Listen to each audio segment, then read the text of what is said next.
So welcome back guys to another video, and for today's video I want to have a little discussion.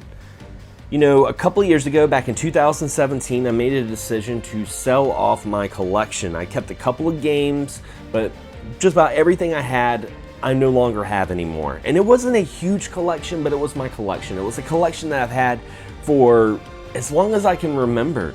You know, what's funny is, you know, retro collecting now, and in the last couple of years have just been, you know, a really big nostalgic trip. For me though, I started collecting because I didn't have a whole lot of money. And back in the, you know, late 90s, early 2000s, folks couldn't give away NES games and Sega Genesis games. And it's so funny to think about that now. Here we are in 2020 and some folks are paying, you know, triple-digit prices for certain, you know, cartridges to relive their childhood. And I was thinking about it because I went to a retro video game store.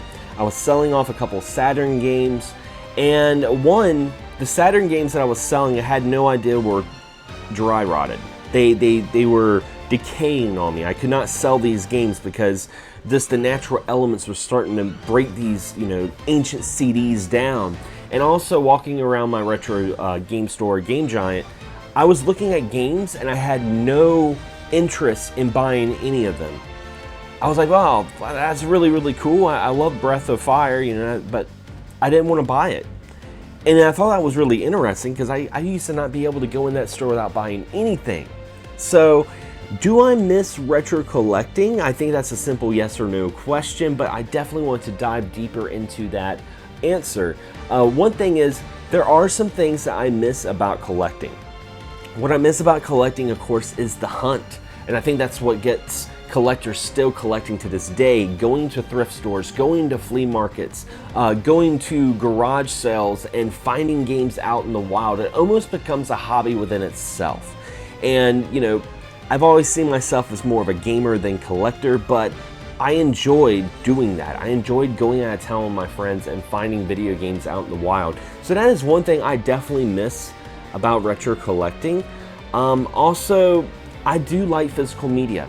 As much as I'm about to dive into the digital aspect of gaming, I do like physical media. I do like having a game that I can hold, a game that I can play. I do enjoy that. But here I am in 2020. I'm much more of a minimalist, and I enjoy playing on my Raspberry Pi.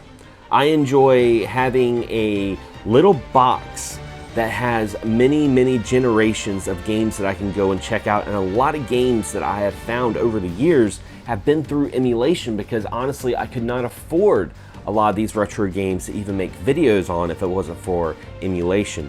So I have my Raspberry Pi that I enjoy playing everything from like the NES to PlayStation 1.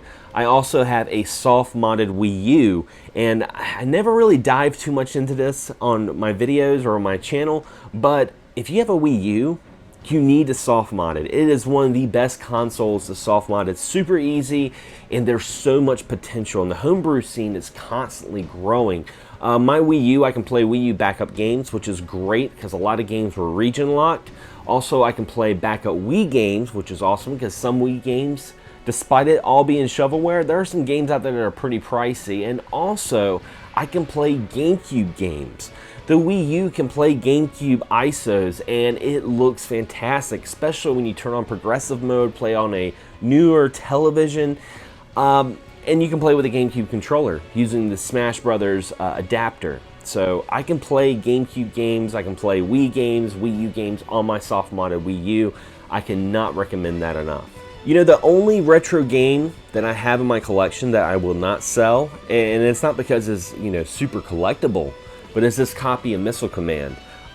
This copy of Missile Command, it means so much to me because it belonged to my grandfather. And this is actually the very first video game I ever played. My grandpa got me into video games, and I remember playing this on his Atari 2600. So, you know, when I first decided to sell my collection, I remember so many folks were like, oh, you're gonna regret it, you're selling away your memories. This is really the only memory that matters because it's the very beginning and it's my grandfather as well. I mean, I don't have to have an NES to relive the nostalgia of playing the NES. You know, there are so many other ways to enjoy that catalog, whether it's the NES Mini, whether it's emulation, whether it's getting an FPGA clone console, playing it on my phone, playing it on my tablet. I can enjoy all those games, re-releases with the Switch Online. I can play all that stuff, but this is something very, very special to me that I hold in very, very high regard. I'm just happy that there is no limits to playing old video games now. I mean, I look around my room and I could see, you know, I could play my PS2 games on my laptop. I can play Saturn on my laptop. I can play Dreamcast on my laptop. I can play, you know, so much Nintendo stuff on my modded Wii U. I can play my Raspberry Pi. There's no limit. If someone wants to relive their games of their childhood, you're not tied to just having physical media and original hardware.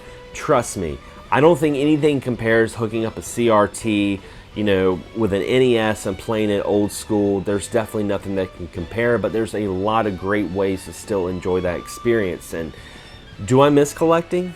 No, I do not miss retro collecting at all, but I can see why folks still collect. And I definitely wanted to say there's nothing wrong with collecting. All I can say is, with the day's times, buy what you want to play. You know, buy things that you want. Just don't buy things just to appease the community or appease people or get some sort of brownie points. Get what you want to get and play what you want to play. So I think as long as you do that, you're golden. Especially here we are in 2020, and retro collecting has just gotten crazy, and it always fluctuates. I think with COVID-19, I feel like a lot more folks are selling for obvious reasons, and a lot more people are buying. So if you're on the fence and you're like, hey, I want to sell some games, do it right now, because eBay is going pretty crazy at the moment. But anyway, guys, those are some of my thoughts. Leave a comment below. I'd love to hear some of your thoughts. If you're a current collector, what are some of your experiences with it? If you're a former collector, what are the things that you miss about collecting? What are the things that you're kind of relieved that you don't have to do anymore? Maybe you're tired of carrying that CRT. Maybe you're tired of daisy chaining, you know, everything to make this 30-year-old piece of hardware work. I'd love to hear some of your thoughts about it. So leave a comment below. And if you enjoyed this video, don't forget to subscribe, but also hit that bell so you're notified on all future videos that come out on this channel. As always, guys, thanks for watching. Thanks for subscribing. And as always, happy gaming.